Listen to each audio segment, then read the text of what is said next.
8월 20일 수요일입니다. 사도행전 18장 하나님의 위대한 연결이라는 주제로 말씀을 나누겠습니다. 먼저 기도로 시작하십시오. 성경을 1회 3 읽기 바랍니다. 꾸준한 영성을 여는 당신의 생을 변화시킵니다. 첫 번째, 고린도. 절망의 땅에서 만난 하나님의 예비하심. 사도 바울은 아덴에서의 사역을 마치고 고린도로 떠납니다. 고린도에서 약 1년 6개월 머무르면서 복음을 전했습니다. 아덴에서 큰 열매를 맺지 못했던 바울의 마음은 아마도 지치고 무거웠을 것입니다. 그런 그가 도착한 고린도는 헬라의 음녀라고 불릴 만큼 타락과 우상 숭배가 극심한 항구 도시였습니다. 영적으로나 도덕적으로나 소망을 찾기 어려운 곳이었습니다. 바로 그 절망의 땅, 고독한 사역 현장에서 하나님은 첫 번째 위대한 연결을 준비해 두셨습니다. 2절 3절입니다. 아굴라라 하는 본도에서 난 유대인 한 사람을 만나니 글라우디오가 모든 유대인을 명하여 로마에서 떠나라 한 고로 그가 그 안에 브리스길라와 함께 이달리아로부터 새로 온지라. 바울이 그들에게 가매 생업이 같음으로 함께 살며 일을 하니 그 생업은 천막을 만드는 것이더라. 하나님께서는 바울을 위해 브리스길라와 아굴라 부부를 예비해 두셨습니다. 로마 황제의 추방령 때문에 고린도로 피난 온 이 부부는 바울과 같은 유대인이었고 심지어 천막을 만드는 같은 직업을 가지고 있었습니다. 이것도 하나님의 세밀한 예비하심이었습니다. 하나님은 바울의 영적인 필요뿐만 아니라 그의 생계라는 현실적인 문제까지도 돌보고 계셨습니다. 이 만남을 통해 바울은 외로움을 달래고 사역의 동역자를 얻었으며 복음을 전할 힘과 용기를 회복할 수 있었습니다. 우리의 가장 연약하고 지친 순간에 하나님은 일하십니다. 우리가 이제 끝이다 라고 생각하는 바로 그 지점에서 하나님은 우리를 위한 브리스길라와 아굴라를 예비해 두십니다. 혹시 외로움과 낙심 속에 홀로 있다고 느끼십니까? 주위를 둘러보십시오.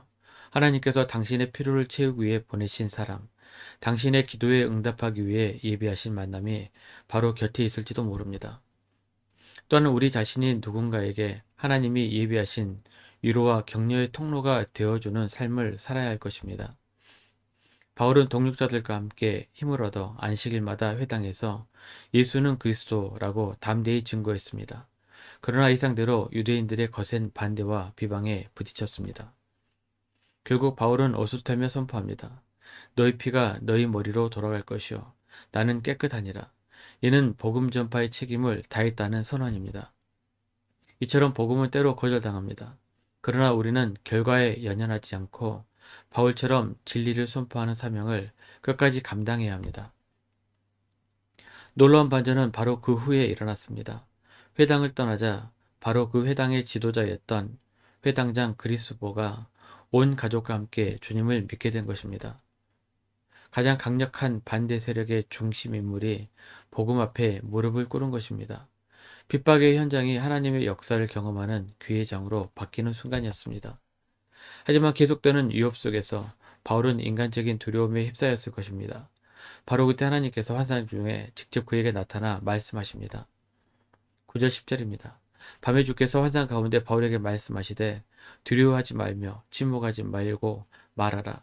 내가 너와 함께 있음에 어떤 사람도 너를 대적하여 해롭게 할 자가 없을 것이니 이는 이 성 중에 내 백성이 많음이라 하시더라. 이 얼마나 큰 위로와 격려입니까? 두려워하지 말라. 내가 너와 함께한다. 이곳은 내 백성이 많다. 이 세 가지 약속은 오늘날 복음 때문에 힘겨워하는 우리 모두에게 주시는 하나님의 음성입니다. 두 번째, 예배소. 다음 사역을 위한 하나님의 준비. 하나님의 약속을 붙들고 1년 6개월간 고린도 사역을 마친 바울은 이제 2차 전도 여행을 마무리하기 위해 떠납니다. 이때 브리스길라와 아굴라 부부가 동행합니다. 고린도의 항구 겐그라에서 바울은 머리를 깎는데 이는 그가 드렸던 나시린 서약이 끝났음을 의미합니다. 이미 사도로 헌신된 바울이 왜 또 이런 서약을 했을까요? 그는 더 순전한 마음으로 자신을 하나님께 드리고 싶었기 때문입니다. 신앙은 단 한 번의 결단으로 끝나지 않고 날마다 새로운 헌신이 필요합니다. 우리는 신앙생활 중에 금식, 특별기도, 선교, 헌금, 봉사 등 다양한 방식으로 하나님께 자신을 드릴 수 있습니다. 그런 작은 서약과 결단이 우리 믿음을 새롭게 세웁니다. 바울은 에베소에 잠시 들려 복음을 전했지만 오래 머물지는 않았습니다. 사람들은 더 오래 머물러 달라고 간청했습니다. 그러나 바울은 하나님의 뜻이면 너희에게 돌아오리라는 말을 남기고 떠납니다.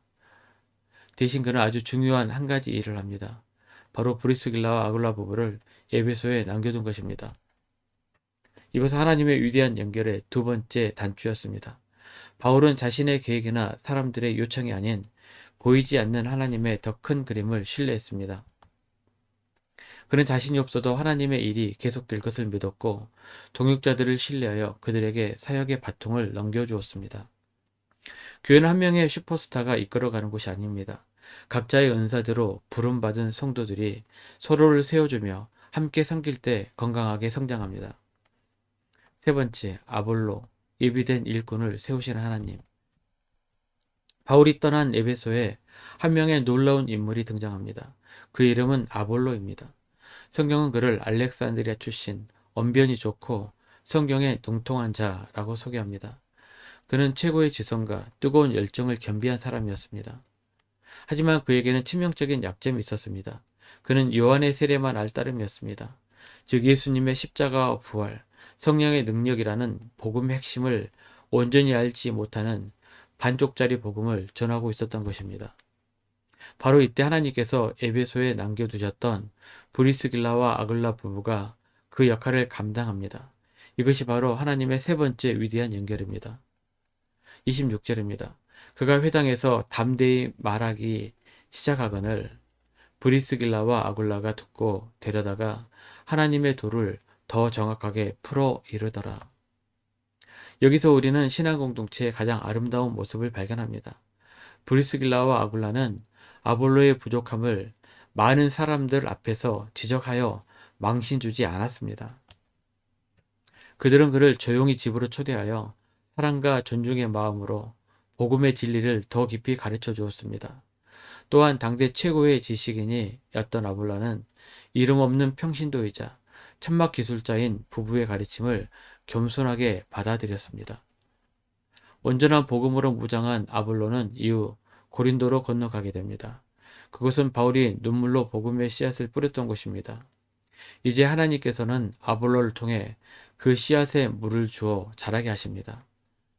아볼로는 고린도에서 은혜로 말미암아 믿은 자들에게 많은 유익을 주니 이는 성경으로서 예수는 그리스도라고 증언하여 공중 앞에서 힘있게 유대인의 말을 이김이라라고 기록될 만큼 위대한 사역을 감당했습니다.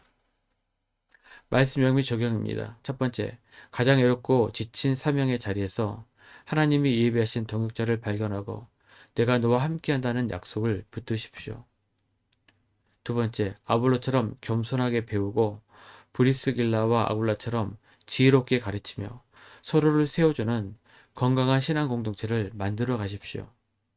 1년 성경독 주간계획입니다. 오늘 수요일 예레미야 15장에서 19장까지 말씀 천천히 묵상하십시오. 8월 중보기도 제목입니다. 5가지 기도 제목으로 충분히 기도하시고 교회와 개인 기도 시간을 가지시기 바랍니다. 가정에서 기도하시기 힘드신 분들은 교회 나오셔서 주중 기도회를 이용하시면 됩니다. 주중 기도 시간은 새벽 6시, 밤 10시까지입니다. 편하신 시간에 나오셔서 정기적으로 기도하시기 바랍니다. 하루 30분씩 최선을 다하시기 바랍니다. 그러면 여러분의 삶이 변화될 것입니다. 영상을 다 보신 분들 확인 문자를 보내시거나 유튜브에 댓글로 달아주시면 정기적인 영성 훈련에 도움이 될 것입니다. 오늘 하루도 승리하시기를 기도합니다.